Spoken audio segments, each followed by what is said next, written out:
एक नगर में एक भोला सेठ नाम का व्यापारी रहता था। एक समय में उसकी गिनती नगर के बड़े व्यापारियों में की जाती थी, लेकिन अब वह सिर्फ नाम का ही सेठ रह गया था। उसका व्यापार बंद होने के कगार पर आ गया था।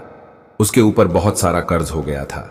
उसके दिन बहुत गरीबी में बीत रहे थे और उसके इस हालत का कारण उसका स्वभाव था। वह बहुत ही शांत और भोला स्वभाव का व्यक्ति था। वह किसी की भी बातों पर बहुत आसानी से विश्वास कर लेता था, इसलिए उसे मूर्ख बनाना बहुत आसान था। चालाकियां तो इसके अंदर थी ही नहीं, और उसके इसी भोलेपन का फायदा लोग उठाकर उसकी यह हालत कर दी थी। उसके कुछ चालाक मित्र, रिश्तेदार और दूसरे व्यापारियों ने मिलकर उसके खिलाफ षड्यंत्र रचा था और उसे अपनी बातों में बहलाकर उसे ऐसे ऐसे नए व्यापार करवाए जिसमें सिर्फ उसे नुकसान हुआ। भोला सेठ पहले तो इन सब चालाकियों को नहीं समझ पा रहा था, लेकिन जब वह कंगाल हुआ तब उसे अपनी गलतियों का एहसास हुआ, लोगों के द्वारा दिए धोखे का एहसास हुआ, और जिन्हें वह अपना समझ रहा था उनकी सच्चाई का पता चला। अब भोला सेठ पूरे दिन अपने इस दुख और इस हालात के बारे सोचता रहता और खुद को कोसता रहता, जिससे उसका दिन तनाव में डूबा रहता था। घर में पत्नी से भी अक्सर झगड़े होने लगे। कर्ज वालों का भी भीड़ उसके घर में रोज लगा रहता था और वह उनसे अपना मुंह छुपाता फिरता रहता था। और तब अपनी इस हालत से परेशान होकर उसने आत्महत्या करने का निश्चय किया और आत्महत्या करने के लिए एक पहाड़ी की तरफ चलने लगा। लेकिन रास्ते में उसे एक महात्मा का आश्रम दिखाई पड़ा, जहां बहुत ही ज्यादा शांति प्रतीत हो रही थी। वहां बिल्कुल शांति और सुकून का माहौल था। सेठ ने देखा कि कुछ लोग महात्मा जी के सामने बैठे हुए हैं और एक एक कर उनसे अपनी समस्याओं का समाधान पूछ रहे हैं। यह सब देख सेठ के मन में भी उत्सुकता जागी।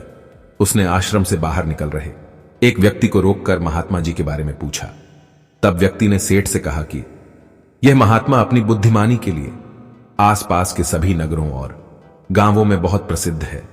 यह अपनी बुद्धिमानी से लोगों की बड़ी बड़ी समस्याओं को बुद्धिमानी से सुलझा देते हैं।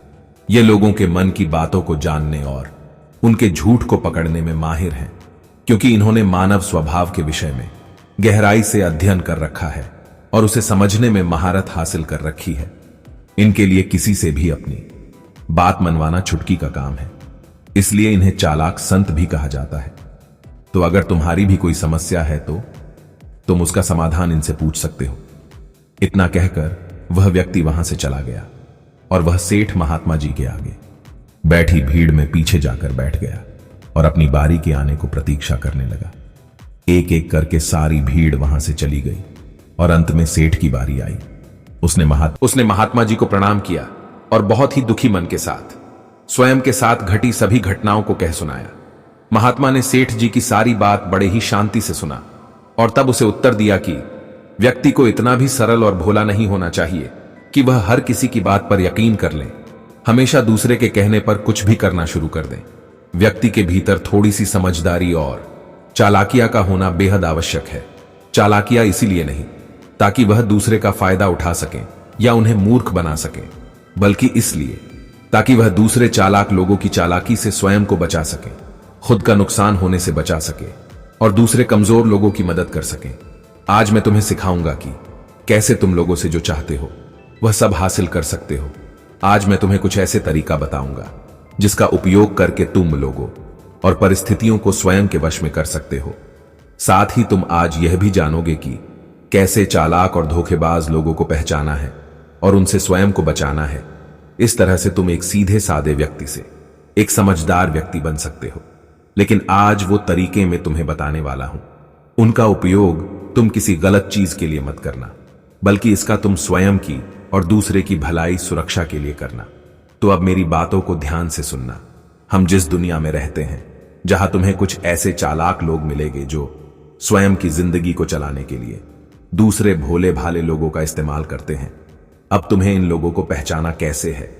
तो जो लोग बहुत ज्यादा बातों को समझाते हैं, तुम्हें उन पर ध्यान देना चाहिए, क्योंकि वो लोग भरोसे की कमी को पूरा करने के लिए बहुत ज्यादा शब्दों का प्रयोग करते हैं। तुम्हें उन पर ध्यान देने की जरूरत है, क्योंकि वह लोग अपने झूठ से तुम्हें बेवकूफ बनाने का प्रयास कर रहे हैं। जो लोग एक ही चीज के बारे में बार बार बोलते हैं, वो लोग झूठे हो सकते हैं। ऐसे लोग बहुत से उदाहरण और जानकारी देते हैं ताकि तुम्हें उनकी बातों पर यकीन हो सके। तुम जिस इंसान से बात कर रहे हो उसका असली रंग जानने का तरीका है तुम उसकी बातों को दोबारा सुनो और फिर जिस तरह से वह अपनी कहानी को तुम्हें सुनाएगा उससे यह पता चलाएगा कि वह झूठा है कि नहीं। फिर जब तुम उसे दोबारा सुनो तो इस बात पर ध्यान दो कि दोनों बार उसने एक ही कहानी तुम्हें सुनाई है या नहीं। दूसरा, जब तुम ऐसे इंसान को जानते हो जो दूसरे से झूठ बोलता है तो ऐसे इंसान पर कभी विश्वास न करो, क्योंकि जो व्यक्ति दूसरे से झूठ बोलता है वह तुमसे भी झूठ जरूर बोलेगा। साथ ही तुम्हें ऐसे लोगों से भी सावधान रहना चाहिए जो यह दावा करते हैं कि उनके पास बहुत सारा पैसा था जो अब डूब गया है, जिससे यह पता चलता है कि तुम जिससे बात कर रहे हो वह जो कुछ बोल रहा है वह सब झूठ है। हो सकता है कि कभी उसके पास बहुत सारा पैसा रहा हो और अब वह दिवालिया हो गया हो। इसलिए समझदारी इसी बात में है कि ऐसे लोगों से कभी भी पैसे को लेकर समझौता नहीं करना चाहिए। जो इंसान खुद ही पैसों को संभालने के बारे में कमजोर है उससे पैसे के बारे में सलाह लेना बेवकूफी है। तुम्हें नाकाबिल लोगों से भी सावधान रहने की जरूरत है, क्योंकि कोई अगर इतना काबिल नहीं है कि वह जरूरी बातों का ध्यान रख सकें तो ऐसे लोग अपने व्यापार या काम को भी संभाल नहीं सकते। एक सच्चा समझदार व्यक्ति अपना ध्यान ज्यादा जरूरी समस्याओं की ओर रखता है, न कि फालतू के काम की ओर। एक बात और, जो इंसान हमेशा अपनी बात दोहराता है, बात बात पर वादे करता है, कस्में खाता है, वह झूठा होता है। इसलिए ऐसे व्यक्ति का कभी भरोसा नहीं करना चाहिए। तीसरा, अगर तुम्हें लगता है कि किसी भी इंसान के साथ हमेशा अच्छा व्यवहार करके तुम्हें तुम्हारी इच्छा के अनुसार परिणाम मिलेगा तो तुम्हें यह बात याद रखनी चाहिए कि लोगों को सिर्फ वही चाहिए होता है जो उन्हें हासिल नहीं कर पाते हैं। तो यदि तुम्हें सामने वाले से अपना काम करवाना है तो तुम्हें उसे बार बार यह भरोसा दिलाना होगा कि तुम उसे वह चीज दिला सकते हो जिसे वह हासिल नहीं कर पाया। इसे और असरदार बनाने के लिए तुम्हें 2 नियमों पर ध्यान देना होगा। पहला, जिस इंसान को तुम काबू में करना चाहते हो उसे वह दे दो जो वह चाहता है। दूसरा, उस इंसान को तुम तब देखो जब वह तुम्हारे नियंत्रण में आ जाता है। देखो उसे कैसे तकलीफ पहुंचता है। जब तुम उसे वो देना बंद कर दोगे जो वह चाहता है, जब भी तुम्हें लगे कि वह इंसान तुम्हें हल्के में लेने लगा है, तो उससे वह चीज वापस ले लो जो तुमने उसे दी थी। यह चीज उस सामने वाले को एक कमी, एक खालीपन का एहसास दिलाएगी, जिससे वह फिर तुम्हारी बात मानने को तैयार हो जाएगा। चौथा, जब कोई इंसान ऐसा बर्ताव करता है कि उसे सब कुछ मालूम है, तो निश्चित तौर पर तुम एक ऐसे व्यक्ति से बात कर रहे हो जिसके पास दिमाग की कमी है। सत्य तो यह है कि जो व्यक्ति यह मानता है कि उसे कुछ नहीं पता, तो असल में वही व्यक्ति बुद्धिमान निकलता है और बाजी मार जाता है। यदि तुम्हें अपने आसपास के लोगों का और परिस्थितियों का नियंत्रण अपने हाथ में लेना है, उसके लिए नम्र और विनम्र होना ही सबसे अच्छा तरीका है। इससे यह दिखता है कि तुम लोगों से बहस और झगड़ा नहीं करना चाहते हो। अपने शरीर के हाव भाव को भी विनम्र रखो। लोगों को जब एक बार यह पता चल जाता है कि बहुत कुछ जानते हो, तो तुम्हारी सफलता या असफलता को तुम्हारे ही खिलाफ उपयोग किया जाएगा। तुम्हारी नाकामयाबी पर तुम्हारा अपमान किया जाएगा और तुम्हारी कामयाबी पर लोग तुमसे नफरत करना शुरू कर देंगे। और जब तुम लोगों के सामने ऐसा दिखाते हो कि तुम्हें सब कुछ पता है, तब लोगों से अपनी बात मनवाने की तरकीब असफल हो जाती है। लोग तुम पर उन्हें इस्तेमाल करने का आरोप लगा सकते हैं और उन्हें तुम्हारी योजना के आगे बढ़ने से पहले ही तुम्हें मौका दिए बिना मना कर देंगे। हमारे नादान, अनजान और विनम्र बने रहने से लोगों को हम पर शक नहीं होता कि हम उनसे अपना काम निकलवा रहे हैं, तो फिर वह स्वयं आगे बढ़ के तुम्हारी मदद करना चाहेंगे। और फिर हो सकता है कि वह तुम्हें अपने बारे में वह जानकारी दे दें जिसका उपयोग तुम उन्हें काबू में करने के लिए कर सकते हो। और यह सब जानकारी तुम्हें इसलिए देंगे क्योंकि उन्हें यह भरोसा होगा कि तुम उनसे कभी नहीं लड़ेडे होगे। वह व्यक्ति जो यह जानता है कि उसके अंदर सुधार की गुंजाइश है, उसके सफल होने की संभावना कई गुना बढ़ जाती है। इससे व्यक्ति के अंदर वित्रमता भी आती है, क्योंकि उसे लगता है कि उसे बहुत कुछ सीखना है। लेकिन जिस व्यक्ति को यह लगता है कि उसे सब कुछ मालूम है, वह आसानी से बेवकूफ बन जाता है। साथ ही एक गृहस्थ व्यक्ति के रूप में तुम्हें इस बात की तरफ ध्यान देना चाहिए कि तुम्हारा धन कहां जा रहा है, और तुम तब तक अपनी मेहनत से कमाए धन को खर्च न करो जब तक तुम्हें वो न मिल जाए जो उस धन के बदले लेना चाहते हो।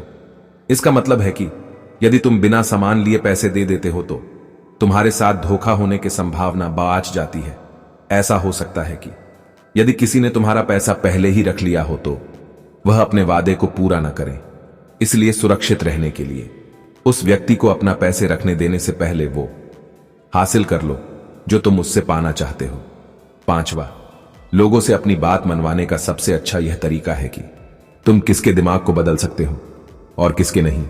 यह बात 100% सच है कि तुम तब तक किसी के दिमाग को अपने अनुसार नहीं चला सकते जब तक कि वो तुम्हें पसंद न करता हो।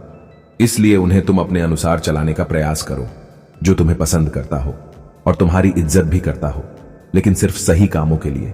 इस बात का ध्यान रखना, अगर तुम किसी ऐसे व्यक्ति को अपने अनुसार चलाने का प्रयास करोगे जो तुम्हें पसंद नहीं करता तो तुम्हारा सारा समय, प्रयास, धैर्य सब बेकार चला जाएगा। इसके अलावा जब भी तुम ऐसे व्यक्ति को बदलने का प्रयास करोगे तो वह तुम्हारे साथ बहस करेगा। चाहे तुम कुछ भी कर लो, तुम ऐसे व्यक्ति का मन कभी नहीं बदल पाओगे। इससे पहले तुम्हारी बात बहस में बदल जाए, तुम्हें तुम्हारी कोशिश बंद करनी पड़ेगी और पीछे हटना होगा। याद रखना, तुम सिर्फ उन्हीं लोगों को बदल सकते हो जो तुम्हें पसंद और तुम्हारी इज्जत करते हैं। इसलिए जिसे बदलना हो या अपने अनुसार चलाना हो, उससे पहले अच्छा रिश्ता कायम करो, उससे दोस्ती बढ़ाओ और तब बदलो। इतना कहने के बाद महात्मा जी थोड़ी देर लिए रुके और फिर आगे कहना शुरू किया कि अब मैं तुम्हें कुछ ऐसे तरीके बताऊंगा जिसका उपयोग करके चालाक और